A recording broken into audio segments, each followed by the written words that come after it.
শেষ পর্যন্ত ঘাতকের বুলেটের আঘাতই কেড়ে নিল জীবন। মারা গেলেন ইনকিলাব মঞ্চের মুখপাত্র শরীফ ওসমান হাদী। ইন্না লিল্লাহি ওয়া ইন্না ইলাইহি রাজিউন।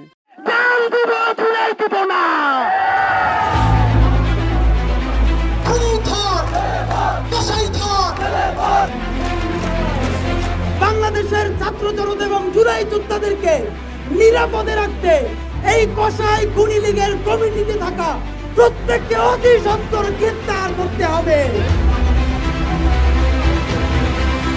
বক্তব্য, স্লোগান, কবিতা, প্রতিবাদ বা প্রতিরোধে ইতিমধ্যে বাংলাদেশে তারা গুপ্ত হত্যা শুরু করেছে।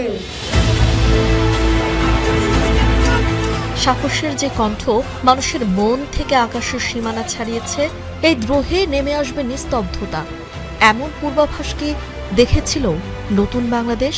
গণহত্যাকারী খুনি আওয়ামী লীগকে নিষিদ্ধ করার আগ পর্যন্ত বাংলাদেশের আপামর জুলাই জনতা এই শাহবাগের লাগাতার অবস্থান কর্মসূচি ঘোষণা করছে। ঝালকাঠি জেলায় জন্ম নেওয়া শরীফ ওসমান হাদীকে নতুন করে আবিষ্কার করে ২৪শে জুলাই। গণ অভ্যুত্থানে আন্দোলন, স্লোগান, মিছিল, বিদ্রোহের মিছিলে নির্মিত এক পূর্ণাঙ্গ প্রাণ। জুলাইয়ের ১০০ বছর পেরিয়েও হৃদয়ের উজ্জ্বলতা কমেনি একটুও। সতীর্থরা ক্ষমতা ও সমঝোতার প্রশ্নে বিপ্লবের রং হারালেও অবিকল ছিল হাদী।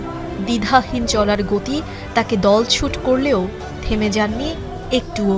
গণহত্যাকারী আওয়ামী লীগের পূর্ণাঙ্গ বিচারের বিষয়ে স্পষ্ট ধারা উল্লেখ থাকতে হবে। আপনাকেই বলছি, ইন্স্যুরেন্স করলে সিটিতে সুরক্ষা পাবেন নিশ্চিত।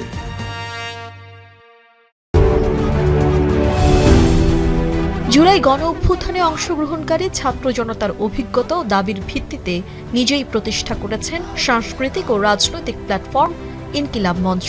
যে মঞ্চের মুখপাত্র হয়ে হাদী বারবার গর্জে উঠেছে দুর্নীতি, দুঃশাসন, আওয়ামী লীগ ও ভারতীয় আধিপত্যবাদের বিরুদ্ধে। লড়াই করেছে ন্যায় ও ইনসাফের পক্ষে। আওয়ামী লীগ নিষিদ্ধ, জুলাই আহত ও শহীদদের অধিকার রক্ষায় এক চুলো আপোষ করেননি হাদী। বড় তিনটি রাজনৈতিক দলকেই শাসন করেছে সমান তালে। যেন তার চোখেই নতুন বাংলাদেশকে নিরাপদ দেখেছে দেশের মানুষ।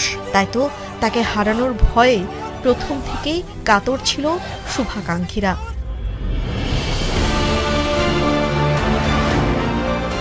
নির্বাচনে স্বতন্ত্র প্রার্থী হয়ে স্বতন্ত্র চরিত্রে উদ্ভাসিত হয়েছেন জুলাই বিপ্লবের অন্যতম প্রধান নায়ক হাদী। মুড়ি বাতাসা হাতে নিয়ে ছুটে গেছেন মানুষের দরজায়।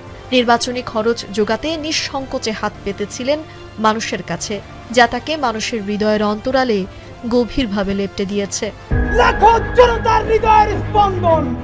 বহমান জীবনকে বাড়তি পাওয়া ভেবেই শত হুমকি মাখেন নিঙ্গায়। বারবার বলেছেন বুলেট ছাড়া কেউ তাকে থামাতে পারবে না। সত্যি তাই হয়েছে।